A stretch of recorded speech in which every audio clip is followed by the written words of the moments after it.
Hello everyone, I am Junaid Ahmed from Welch Materials. Today we are going to talk about some different kind of syringe filter for our company. So this one is the general syringe filter, this one is the double layer syringe filter, and this one is the sterile syringe filter with individual packings, and this one is the economy syringe filter.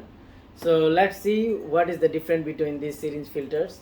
So this one is the general series filter, and this one is the most popular one from our customers. And as you guys can see that it's written on the body, the printed, and this one is the most popular so far.